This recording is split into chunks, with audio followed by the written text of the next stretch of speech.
Hello, Pre-Algebra. Welcome back from spring break. Here we are starting quarter 4, week 1. And on Monday, we have a review of all the formulas you should know for geometry.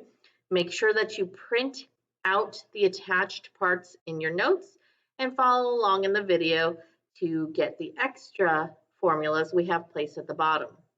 In addition, the homework for Monday, that sheet will be placed in the notebook on the left-hand side to follow along with compound area or area of composite figures.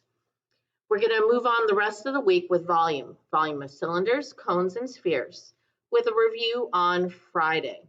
Be sure to study every day and complete the assignments on time.